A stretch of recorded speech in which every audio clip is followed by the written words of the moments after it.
9월 초까지 많이 좀 힘들었죠. 지난주에는 약간 반등을 하기는 했습니다만 특히 많은 분들이 투자하신 또 우리나라에서 시가총액 비중이 가장 큰 반도체 업종이 지난주에 엄청나게 또 급락을 하기도 했습니다. 모건 스탠리에서 겨울이 온다 이런 리포트 나오면서 벌써 한겨울처럼 꽁꽁 투자 심리가 얼어붙었는데요. 하나하나 같이 한번 따져보시죠. 개미스쿨 시간입니다. 서강대학교 경제대학원 김영익 교수와 함께합니다. 교수님 안녕하세요. 안녕하십니까. 또 연휴 잘 보내셨고요. 예, 잘 보냈습니다. 자, 우리 먼저 반도체 분야 이야기부터 좀 해볼까요? 특히 예. 지난주에 하이닉스가 장중에 거의 10% 가까이 폭락하기도 했었고요. 삼성전자, 하이닉스 합쳐서 한 달 사이에 시가총액이 120조 원 가까이 증발을 했습니다. 투자 심리가 많이 위축돼 있죠. 이 현상 자체는 좀 어떻게 보세요? 예, 특히 외국인 투자 심리가 많이 위축돼 있는 것 같습니다. 네. 예, 사실 외국인들이 올 1월에서 7월까지는 우리 주식을 많이 샀었습니다. 예. 예, 코스피 시장에서만 23조 원 정도 순매수를 했었거든요. 그런데 8월 들어서 지난 주말까지 거의 9조 원 정도를 순매도하고 있습니다. 그러면 외국인들이 왜 이렇게 주식을 우리 팔고 있느냐. 예. 그 이유는 글로벌 금융시장이 불안하고 세계 경제가 불안하다 보니까 우리 경제에 대한 좀 기대치가 낮아진 것 같습니다. 우리 GDP에서 수출이 차지하는 비중이 약 40%가 넘거든요. 네. 그런데 최근 2달 동안 글로벌 주식 투자 자금이 빠져나간 나라가 우리나라하고 대만입니다. 특히 이제 IT 강국들. 예, IT 제조. 강국들요. 세계 경제가 나쁘면 수출 의존도가 높은 한국 경제 대만이 어려질 것이다. 그런 측면이고요. 그다음에 우리 환율이 한때 그 1,390원 안팎까지 갔다가 최근에 그 1,330원 근처로 떨어졌거든요. 네. 일부 외국인들은 환율이 떨어지니까 아마 단기적으로 한 차익도 실현했던 것 같습니다. 차익 실현. 예. 그런데 문제는 이제 앞으로 외국인들이 언제 주식을 살 것인가. 뭐 여기에 달려 있는데요. 저는 4분기부터 사지 않을까 그렇게 생각합니다. 그래요? 네. 최근 저 글로벌 주식형 펀드 자금 보니까요. 지난주부터 대만 쪽으로는 돈이 좀 계속 빠져나가다 들어오기 시작했고요. 네. 우리나라도 이제 순유출 규모가 많이 줄어들었습니다. 아마 4분기부터는 환율도 안정되고 뭐 글로벌 금융시장도 좀 안정되면서 외국인들이 다시 사지 않을까 그렇게 생각이 됩니다. 이 시각 현재 원달러 환율은 참고로 1,333원대. 예. 그러니까 요즘에 뭐 환율은 큰 변동성은 별로 없고 예. 환율은 좀 안정되어 있는 그렇습니다. 상황이잖아요. 그리고 이제 반도체 이야기를 하자 보면은 그 지난주에 특히 이제 모건 스탠리의 리포트가 불을 지폈습니다. 예. 공급 과잉이 찾아왔다. 다시 한번 또 이제 겨울이 온다 이런 뜻인데 목표 주가도 거의 절반 가까이 깎아내렸더라고요. 예. 또 근데 국내 일부 증권사에서는 그런 우려는 과도하다 이렇게 또 반박하는 보고서가 나오기도 했었고 교수님은 좀 어느 쪽에 무게를 두세요? 좀 우려가 좀 과도한 게 아닌가 그렇게 생각됩니다. 모건 스탠리가 좀 너무 과하게 썼다. 예.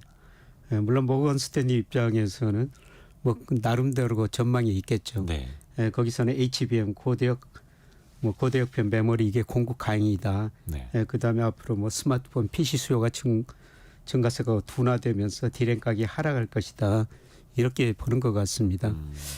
그러나 증가율은 좀 둔화될 것 같아요. 우리 반도체 수출 증가율이 뭐 60%가 넘었지 않습니까? 예. 그거는 뭐 기저효 효과도 있지만 뭐 지속할 수는 없는 거죠.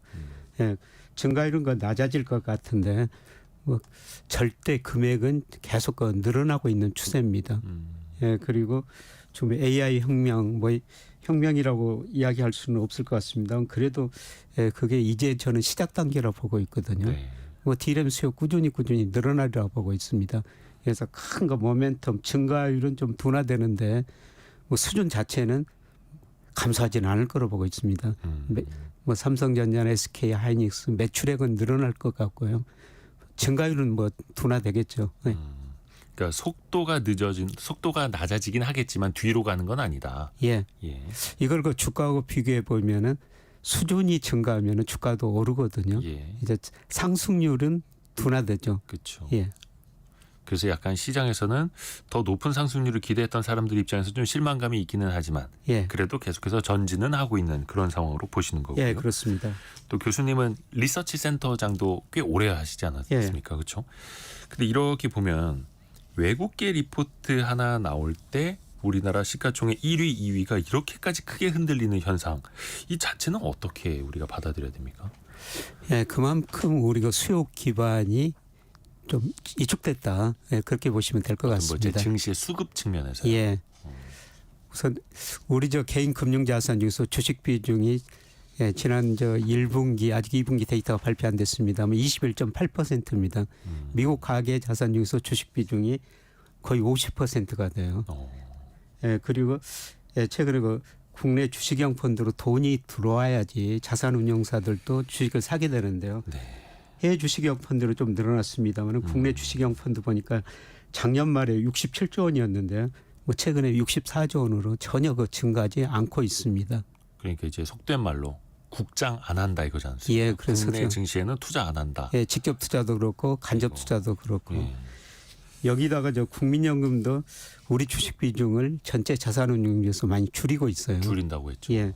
그래서 2020년 보니까 전체 금융자산 중에서 우리 주식 비중이 21.2%였는데요. 올 5월 통계까지 나왔습니다만 13.5%, 금액 기준으로도 177조에서 150조 정도로 줄어들어 버렸습니다. 예, 국민연금도 해외 주식 비중을 많이 늘리고 있죠. 예, 그러다 보니까 우리 개인도 별로 주식 안 사고 기관도 안 사고 국민연금도 상대적으로 우리 주식 비중을 줄이다 보니까 수급 기반이 굉장히 취약한 것 같습니다. 예, 그래서 외국인들이 우리 주식을 사면 우리 주가 오르고 외국인들이 팔면 우리 주가 떨어지고 최근 25일간 외국인과 순매수하고 우리 코스피하고 상관계수를 구해보니까요. 0.8 정도 굉장히 높게 나옵니다. 굉장히 높은 거네요. 예. 그러니까 외국인이 주식을 1이면 100%인데 예. 그래서 0.8이라면은 거의 그냥 외국인이 사면 오르고 외국인이 팔면 떨어진다. 예, 지금 그만큼 국내 수급 기반이 취약하니까 우리 시장이 저 외국인한테 의존할 수 없는 밖에 없는 그런 상황일 것 같습니다. 그래서 외국계 리포트 하나 나오면 엄청난 이제 충격을 주는 거고요. 예. 그러니까 개인도 마찬가지고 간접 투자, 직접 투자 마찬가지고 개인의 노후 자금을 운영하는 국민연금까지 국내 투자는 줄여나가고 있고 예. 그럼 이제 소는 누가 키우냐 예. 이거 아닙니까? 이제 소 키울 사람이 없으니까 뭐 소 도둑이 이제 들어와도 그냥 다 빼앗기는 거고요. 예, 그렇습니다. 걱정이 됩니다. 걱정이 됩니다. 그래서 이제 뭐 외국계 증권사에서 뭐 매도 리포트를 하나 썼다라고 해서 그 내용 자체 가지고는 여러 가지 뭐 반박도 할 수 있는 거고 예. 또 논쟁도 뭐 얼마든지 가능합니다만 일단 수급 자체가 너무 허약해졌다라는 예, 그렇습니다. 증시 체력 자체가 또 반대로 또 이제 불똥이 튀는 게 국내 증권사들입니다. 국내 증권사에서는 눈을 씻고 봐도 매도 리포트는 찾기가 어렵다 이런 지적이 사실은 이게 하루 이틀 된 얘기는 아니죠. 뭐 제가 증권사 리서치센터에 있을 때부터 계속 나온 이야기입니다. 그렇죠. 예, 사실 저는 증권사 리서치센터장 하면서 네. 좀 사실대로 투자자들 이익을 제일 먼저 고려해라. 매도 안 리포트도 써라. 좋으면 매도 리포트도 내라 그러는데 예. 예, 사실 거의 못 냈었습니다. 현실적으로. 예. 그 이유가 뭐 여러 가지 있겠는데요. 예. 우선 그 주가가 떨어진다. 그러면은 투자자들이 좋아하시는 분들이 별로 없습니다. 사실 화내시죠. 화내시죠. 예. 이제 매도 리포트 내면. 제가 저 2007년에 미국에서 이기가 온다. 그때 은행들이 주식형 펀드 캠페인 했을 때 굉장히 어렵다. 그래가지고 욕을 참 많이 얻어먹은 적 있고요. 그다음에 2021년 3, 4월 달 우리 코스피 3,300 갔을 때 예. 뭐 2,200까지 떨어질 수 있습니다. 이런 전망을 했다가요. 어떤 언론사에서 한 명 그 인터뷰를 했었습니다만은 뭐 댓글이 100만 개 이상 달렸었어요. 근데 그 댓글 내용이 거의 다 욕이었었습니다. 예. 그래서 애널리스트가 그런 좀 욕을 얻어먹더라도 투자자들 위해서 투자를 자산을 보호하는 게 저는 그 리서치센터의 증권사의 중요한 임무라고 보고 있거든요. 예, 그래서 좋으면 좋다, 나쁘면 나쁘다 이런 그 보고서를 내야 되는데 애국계는 좀 그러지 않습니까? 이번에 그 모건 스탠리 보고서처럼 좀 과도하긴 했습니다만은 뭐 그 정도는 아니더라도 예, 좋으면 좋다, 나쁘면 나쁘다 이런 보고서를 많이 내야 될 것 같습니다. 예, 그리고 뭐 증권사 애널리스트들이 그 기업 분석을 낼 때 세 가지거든요. 네. 뭐 셀, 네. 바이, 뉴트럴, 중립. 매수 매도 중립. 예. 네. 매도 리포트는 거의 없고요. 중립 리포트도 많지 않습니다만 중립 리포트가 나오면은 그거는 사실상 매도하는 의미라고 받아주시면 될 것 같습니다. 중립 보유가 사실상 매도 의견이고 예, 예. 중립 리포트 쓰는 것만 해도 사실은 좀 용기가 필요하죠. 예, 그렇습니다. 그러니까 작년에 이제 기억을 더듬어 보면 2차 전지 투자 열풍 혹은 광풍이 불었을 때 예. 매도 리포트를 쓴 애널리스트들이 이제 이 길거리에서 봉변을 당하는 일도 있었고 예. 이런 또 문화 환경. 근데 또 한켠에서는 적극적으로 매도 리포트를 발간을 해야 된다. 왜 우리나라 증권사들은 매도 리포트 안 쓰느냐 이렇게 비판을 하고 정작 매도 리포트를 쓰면 애널리스트가 봉변을 당하고 예. 이런 일도 있다 보니까 참 어렵습니다.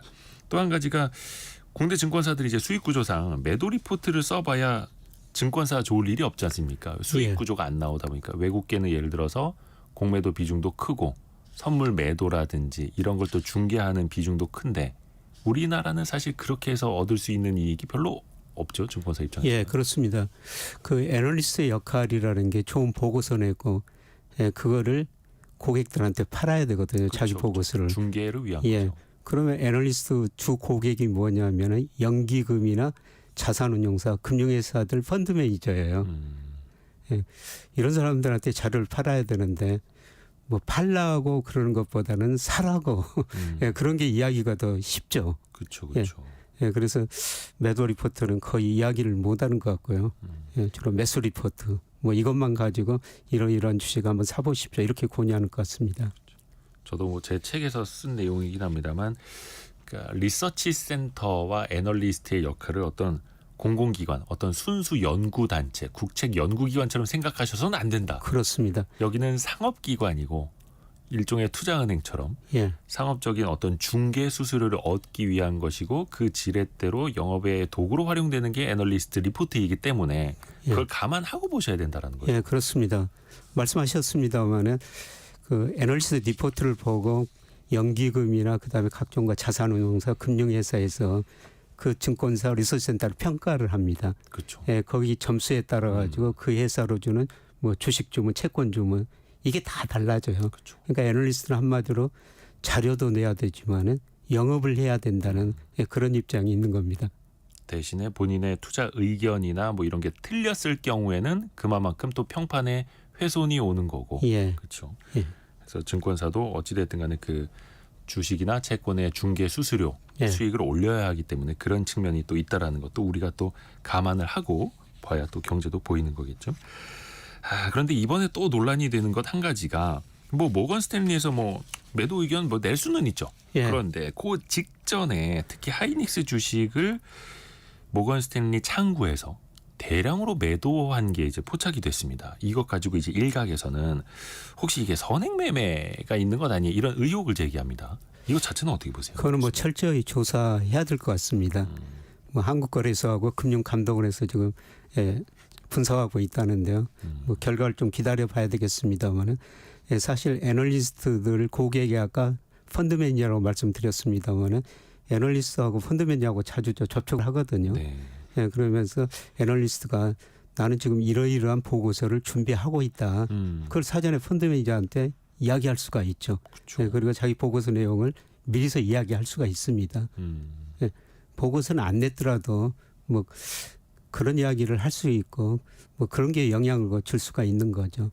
그런데 어떻든 이거 선행매매는 절대 있어서는 안 되는 일인데요. 뭐 이번에 철저한 조사가 좀 있어야 될 것 같습니다.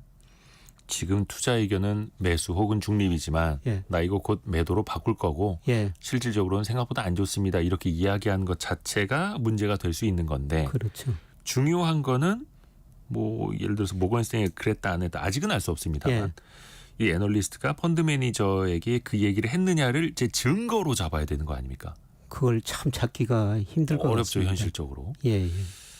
그래서 뭐 한국거래소랑 금융당국에서 좀 조사를 한다고는 합니다만 이 빼도 박도 못할 증거를 찾아낼 수 있느냐 사실은 그게 핵심인 거죠. 예, 그렇습니다.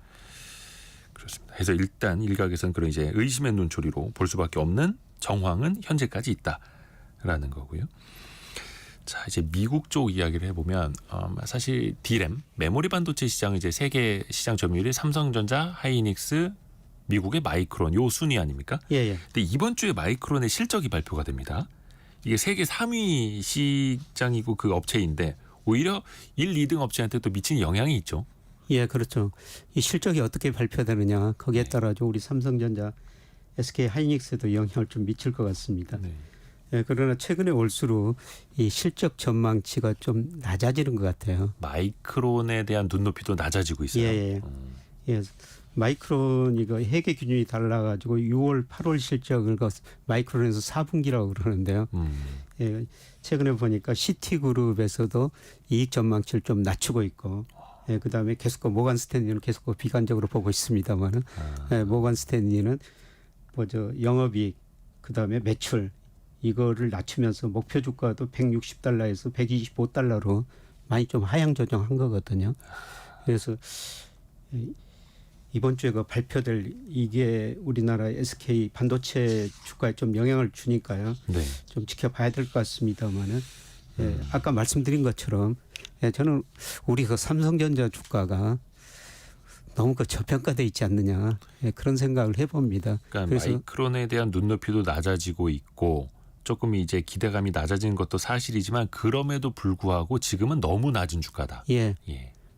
예, 그래서 계속 좀 애널리스트들이 삼성전자를 어떻게 전망하는가 예, 계속 최근에 그걸 보는 게 제 일 중에 하나거든요. 예, 그런데 최근에 좀 목표치를 전부 좀 낮추고는 있더라고요. 아하. 예. 예, 그런데 내년 영업이익이 올해보다 감소한다고 전망하는 애널리스트는 거의 없습니다. 예. 근데 2026년에는 뭐 2025년보다 낮아진다. 예, 그런 전망치들이 나오고는 있는데요. 예, 그런데 지금 주가는 2026년 영업이익을 전망하는 게 아니라 아마 내년 영업이익 전망치를 미리서 반영하는 것 같아요. 예, 그런데 내년까지는 증가한다는 겁니다. 그러니까 좀 눈높이가 낮아지고는 있지만 지금은 싸도 너무 싸다. 사실 예. 이게 좋은 기업, 나쁜 기업, 좋은 주식, 나쁜 주식 이걸 가르는 요소는 여러 가지가 있습니다만 결국은 이제 싸게 살 수 있다면이라는 전제는 항상 붙는 것 아닙니까? 예. 삼성전자가 지금 이제 6만 3천 원 예. 정도 주가이고 거의 뭐 이러다 6만 원 깨지는 것 아니냐 약간 이런 불안감도 있는데 지금이라면 뭐 충분히 싸게 살 수 있는 시기라고 보시는 거예요, 그러면? 예, 저는 뭐 그렇게 보고 있습니다. 예. 뭐 제가 삼성전자 영업이익은 추정할 수 없죠. 그런데 저는 거시경제 이코노미스트니까요. 뭐 주가 지수는 방향은 좀 예상해 볼 수가 있습니다. 네. 예, 그런데 지난번에도 말씀드렸지만은 뭐 9월, 10월 초까지 주식 사시는 게 좋을 것 같습니다. 4분기 특히 12월에는 우리 코스피가 많이 오를 수도 있습니다. 예, 그런데 코스피하고 삼성전자 주가하고 상관계수를 구해 보니까 0.87이나 돼요. 네. 코스피가 오를 때 삼성전자 주가도 같이 올랐다는 겁니다. 그렇죠. 거의 뭐 시가총액 비중 한 20% 되니까요. 그러니까 삼성전자 주가가 떨어지면 코스피가 오를 수 없죠. 예, 그런데 저는 거꾸로 코스피가 오른다. 예, 그래서 삼성전자 주가도 오를 것이다. 뭐 이런 전망을 한번 해봅니다. 근데 오히려 뭐 삼성전자가 막 8만 원 넘고 이럴 때가 아니라 예. 오히려 6만 원 깨지는 게 걱정이 될 때 오히려 이럴 때 안 좋을 때가 사야 될 때다라는 예, 그렇습니다. 이제 또 역발상 측면이기도 하고요. 아까 말씀드렸지만 외국인들이 좀 팔고 해서 주식을 많이 팔고 있습니다만은 아마 4분기에는 우리 환율도 안정되고 예, 그다음에 전 세계가 지금 금리 인하하면서 글로벌 경제도 좀 안정될 것 같아요. 네. 예, 그러면 외국인들이 다시 그 주식을 살 거라는 거죠. 외국인들이 주식 살 때 우리 이거 대표주를 살 거라는 겁니다. 삼성전자도 이제 지금 주가 수준의 작년에 준 배당 정도면 배당 수익률도 한 2.3% 정도 예. 나오네요. 예. 배당도 있는 회사니까요. 밸류업 이야기를 좀 해볼게요. 그래서 밸류업이라는 게 국내 증시가 워낙 이제 저평가고 앞에서 말씀해 주신 것처럼 진짜 소는 누가 키우나 이런 걱정이 들 정도로 외국인도 떠나고 예. 개인 자금도 떠나고 이래서 걱정인데 그러면 밸류업을 좀 해보자. 증시를 이제 부양을 하는데 기업 가치를 좀 높여보자라는 뜻 아니겠습니까? 예. 특히 이번 주죠. 예. 밸류업 지수가 발표가 된다고 합니다.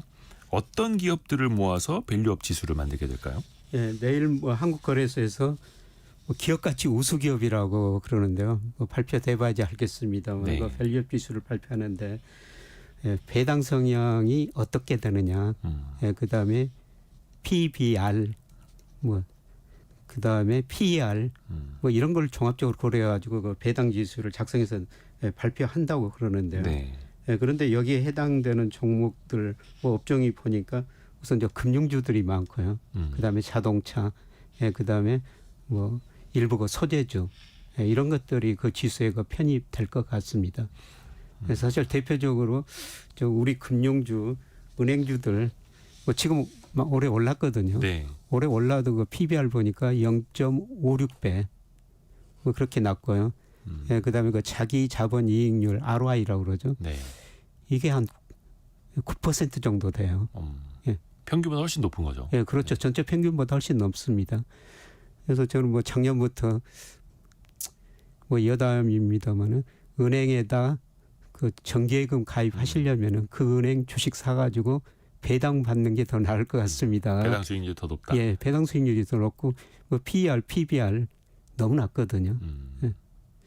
그래서 금융주들이 이미 올해 그 밸류업 뭐 영향으로 좀 올랐습니다. 많이 올랐죠. 예, 특히 많이 이제, 올랐습니다. 올해 많이 올랐죠. 예, 근데 이제 약간 주가라는 게 변동성은 늘 있겠습니다만 예. 뭐 배당이라든지 이런 걸 생각을 해보면은 괜찮은 종목이고 근데 사실 밸류업 지수에 어떤 종목이 포함될까 이렇게 미리 또 우리가 궁금해하기는 합니다만 또 대부분 은행이나 은행 지주사들 금융지주사들만 들어가서 사실상 이게 은행 지수지 코리아 밸류업 지수가 되겠느냐 이런 비판도 많거든요.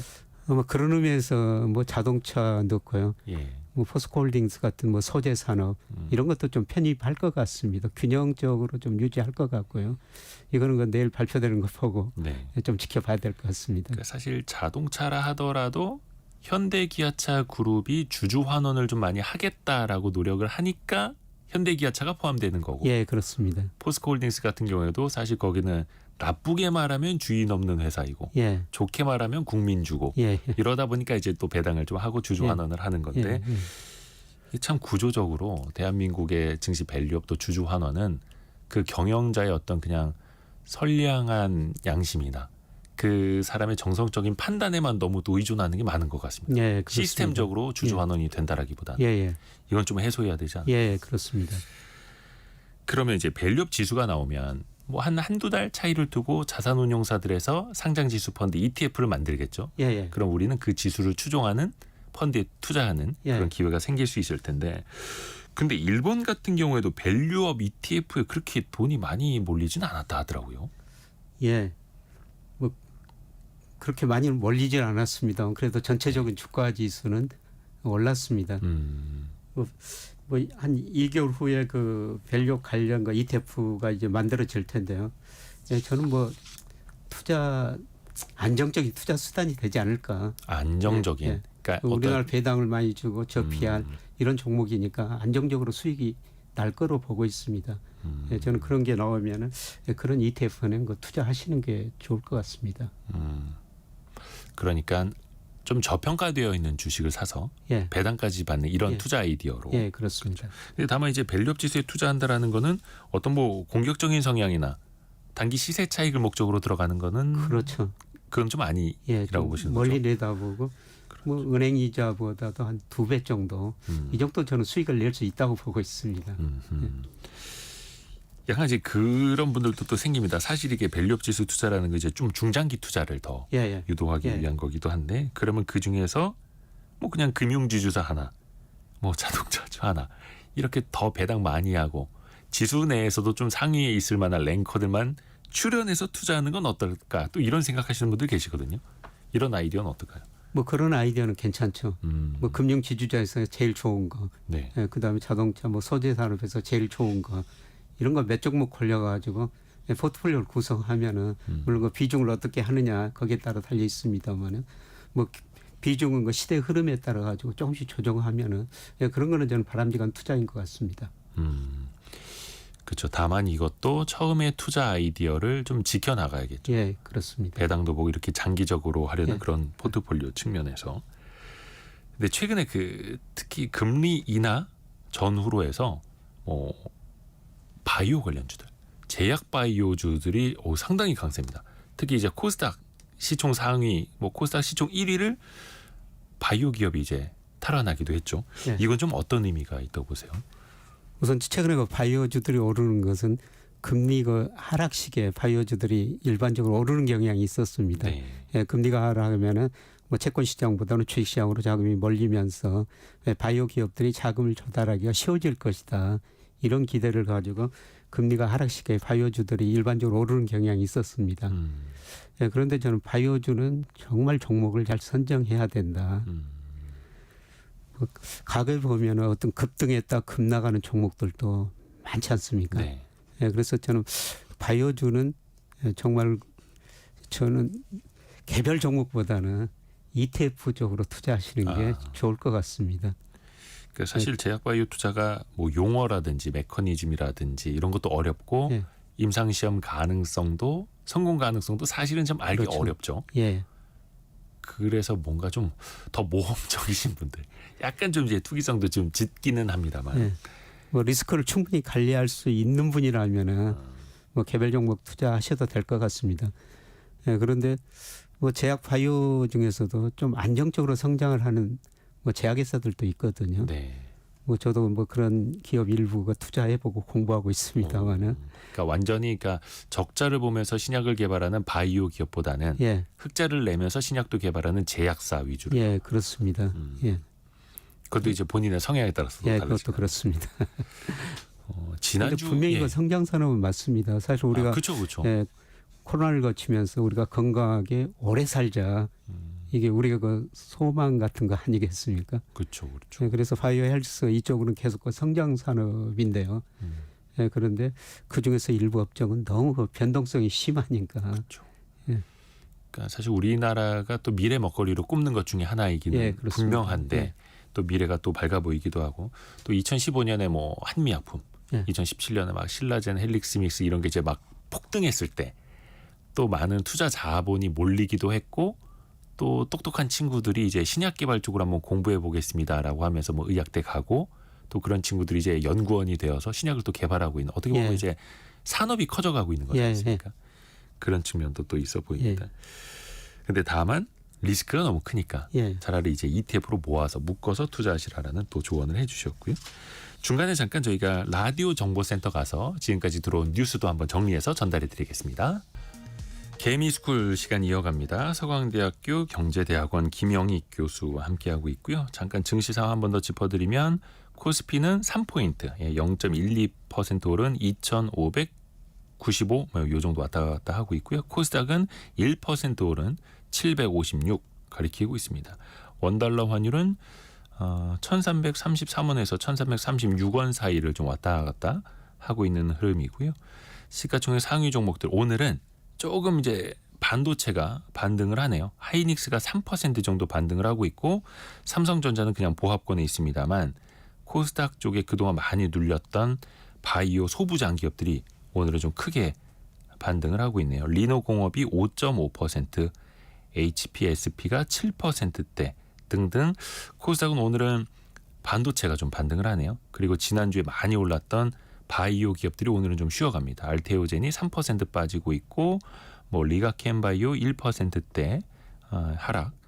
조금 이제 바이오주가 오늘은 쉬고 그동안 못 갔던 반도체가 올라가고 있고. 김유혁 교수님, 그 참 반도체가 빠지니까 바이오주가 오르고 바이오주가 쉬니까 반도체가 좀 반등하고 예. 이런 건 왜 그런 겁니까? 예, 전체적으로 그만큼 처음에 그 말씀드렸습니다. 우리가 투자 규모가 금액이 적으니까 그냥 이쪽으로 갔다가 저쪽으로 갔다가 예, 시소 그런 것 같습니다. 시소업계. 예. 그러게요. 그리고 이제 밸류업 지수 이야기할 때 24일 내일 발표된다. 예. 그 말씀해 주셨는데요. 내일 더불어민주당의 금융투자소득세 관련 이제 내부 토론회가 열립니다. 이제 공개 토론회로 한다고는 하는데 뭐 금투세 찬반에 대해서는 또 이야기를 많이 했으니까 그러면 금투세 시행을 이제 원래대로 가면 이제 내년 1월 1일부터 시행이 되는 그렇습니다. 거죠. 만약에 유예하거나 폐지하는 쪽으로 가닥이 잡히면 국내 증시는 좀 반등할 수 있을까요? 어떻게 보세요? 예, 심리적으로 좀 안정될 거로 보고 있습니다. 예. 예, 사실 뭐 저는 뭐 그게 기업 수익만이 주가를 결정하거든요. 예, 그게 주시장에 큰 영향을 안 미치라고 봤습니다만은 뭐 시장에서 영향이 클 것이다 이런 우려가 굉장히 많았었습니다.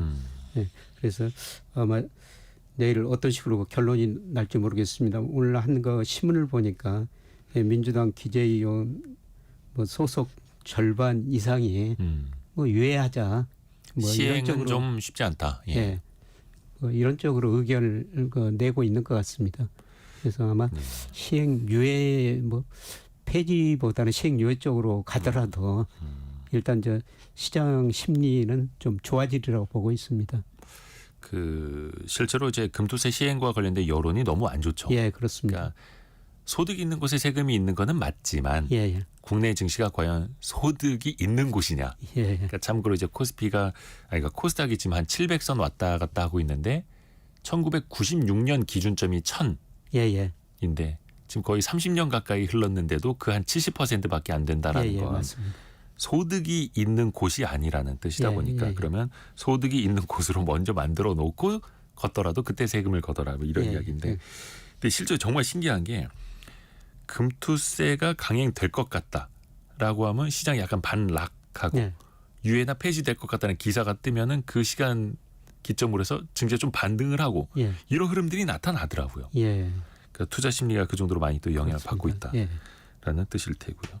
그래서 내일 이제 민주당의 금투세 토론 그리고 그 이후에 또 어떻게 당론을 결정하는지도 지켜봐야겠습니다. 근데 얼마 안 남은 것 같습니다. 또 이제 미국으로 가면은 지난번 미국 연준이 0.5%포인트 기준금리 인하한 이후에 연준 위원들이 이걸 또 자체적으로 어떻게 평가하느냐 또 남아있는 연말까지 얼마나 더 금리를 내릴 거냐 이게 또 중요하지 않습니까? 연준 위원들의 연설이 또 줄줄이 있더라고요 이번 주에. 그렇습니다. 그래서 26일 날 그 뉴욕 연준 주최 2024 미국 국제시장 컨퍼런스가 열립니다. 네. 여기서 파울 연준 의장도 참여하고 그다음에 엘렌 재무장관도 참여하거든요. 예, 그리고 뭐 23일 뭐 굴스비 시카고 연준 총재 이런 사람들이 여러 군데서 연설을 하게 됩니다. 강연이나 연설들 많죠. 예, 그래서 여기서 이제 이 사람들이 미국 경제 현황을 어떻게 평가하고 있고 이제 11월, 12월 FOMC가 올해 2번 남아 있거든요. 네. 거기서 이제 금리를 얼마나 더 인하할 것인가. 뭐 구체적으로는 수치를 안 나타내지만은 이런 사람들과 연설에서 그 방향은 나올 것 같습니다.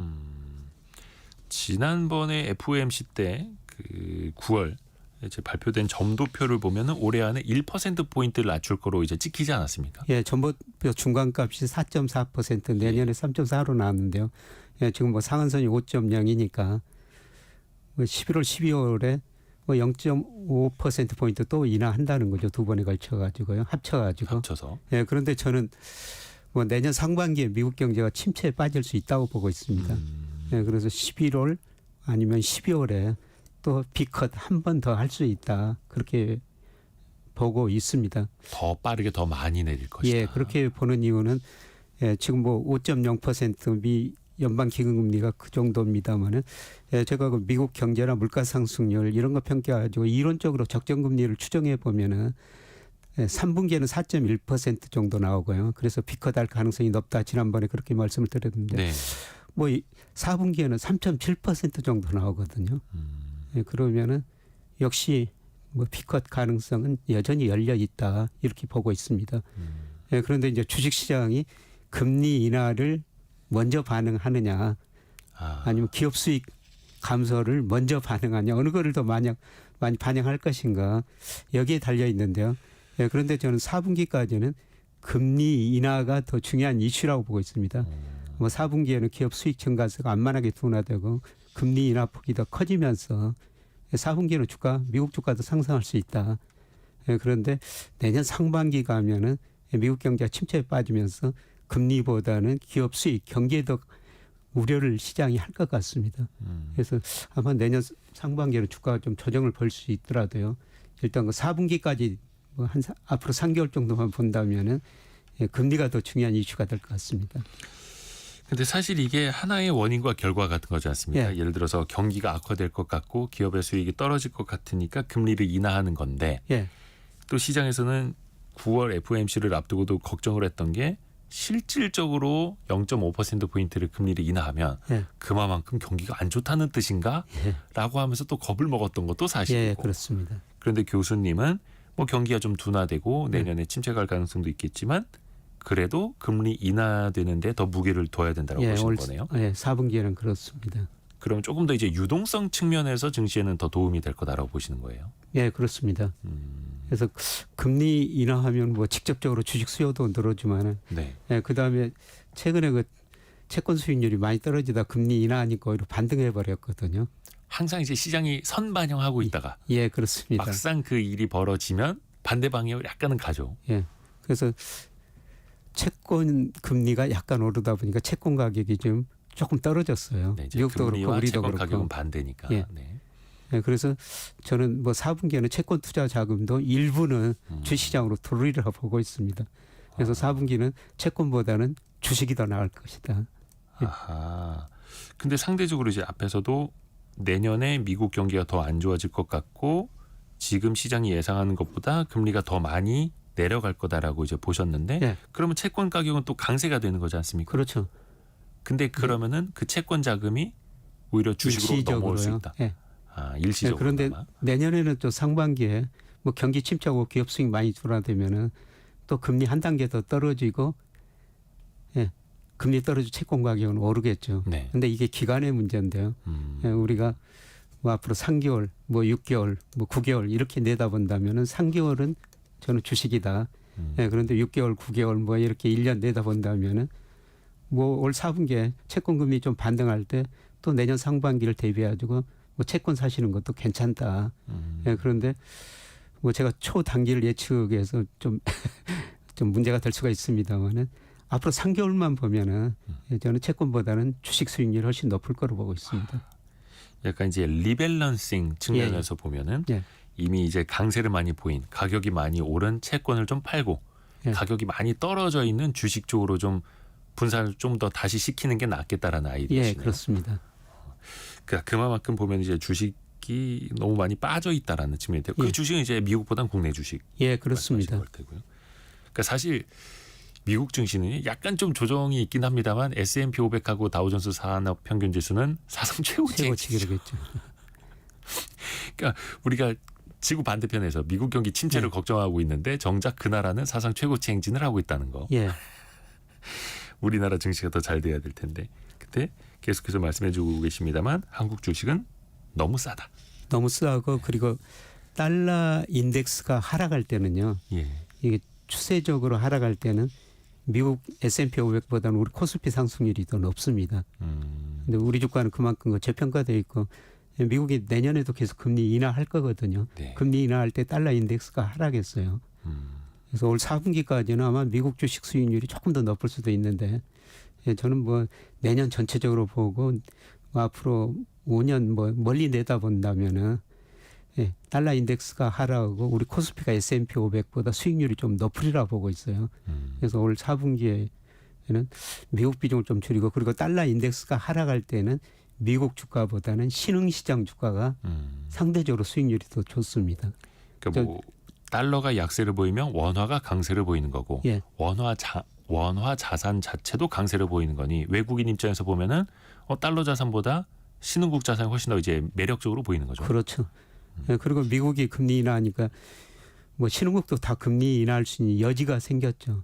예, 그러면 신흥국 경제가 더 성장하는 거죠.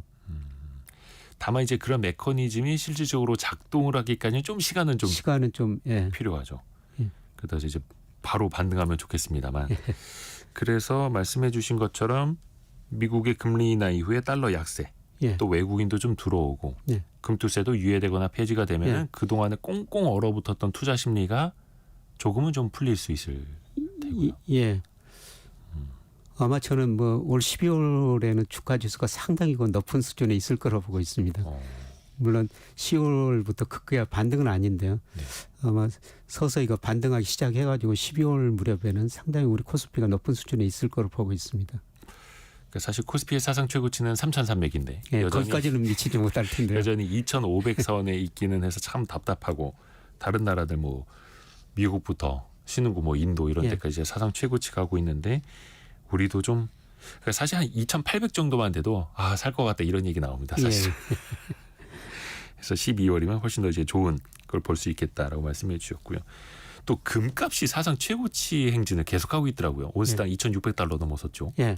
그 배경은 어떻게 봐야 됩니까? 예, 제가 금값 상승 요인을 분석해 보니까 금값은 예, 미 달러 인덱스, 그 다음에 미국 금리, 그 다음에 물가거든요. 그러니까 달러 인덱스, 미국 금리가 떨어지거나 물가가 오를 때 예, 금값이 올라갔죠.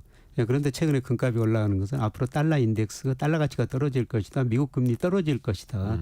예, 그런 의미에서 금값이 지금 사상 최고치, 온스당 뭐 사상 최고치를 기록했는데요. 2,600달러 넘어섰고 예, 국내에서도 한돈 기준으로 41, 2만 원대더라고요. 예, 근데 이제 그 세 가지 요소 달러, 금리, 물가 중에서 예. 달러 약세 내년에 금리 금리 하락. 금리 떨어진다. 예, 요게 또 반영이 되면서 금값은 강세이고 사상 예, 최고치 그렇습니다. 행진이고요. 예. 요게 그러면은 앞으로도 이어질 거라 보시는 거고요. 예, 저는 뭐 단기적으로는 너무 많이 올랐죠. 추세에서 너무 벌어져가지고 여기서 좀 조정을 거칠 수 있습니다만은, 예, 저는 장기적으로 앞으로 5년 정도 내다볼 때 달러 인덱스, 달러 가치 하락, 금값 상승이라고 보고 있습니다. 네.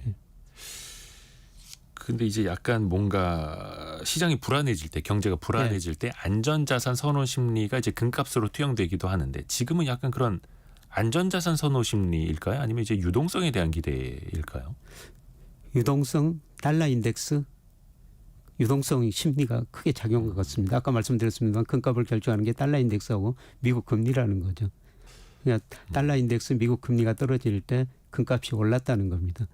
예, 그런데 내년에 그 미 연준도 뭐 점도표 보면 내년에 기준금리가 3.4%지 않습니까? 네. 금리 내년까지 계속 떨어질 거라는 거죠. 예, 그런 것들이 단기적으로 많이 반영된 것 같고요. 뭐 단기적으로 좀 과도하게 금값이 좀 반영한 것 같습니다. 아, 좀 단기적으로는 좀 금값이 많이 빨리 달려왔고 예, 좀 조정을 받을 수 조정을 있겠지만 받을 수 있는데 이제 추세는 상승 추세라는 겁니다. 장기적으로 예. 봤을 때 예.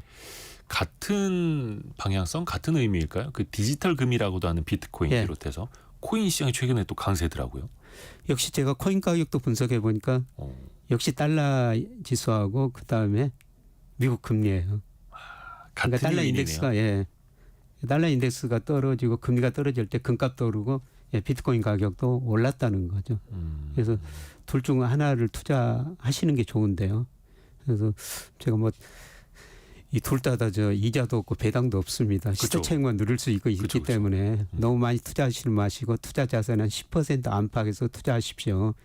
예, 그리고 비트코인이라는 거는 밤새 거래가 되고 주말에도 거래되고 늘 그 가지고 있으면 불안하거든요. 이 가격 변동이 심하니까. 네. 예, 그래서 저는 차라리 이제 안정적으로 금을 가지고 계시는 게 물론 그 비트코인 가격이 장기적으로 보면 저는 수익률이 더 높으리라고 보고 있어요. 근데 이제 안정성 측면에서 보고 예, 또 금 자체도 어떤 자산 배분 측면에서 예, 그렇습니다. 투자하는 것이라는 예, 예. 그런 측면에서요. 오늘 장기간 좋은 말씀 감사드립니다. 항상 또 저희가 희애안을 많이 얻고 있습니다. 서강대학교 경제대학원 김영희 교수와 함께했습니다. 고맙습니다. 네, 고맙습니다. 감사합니다.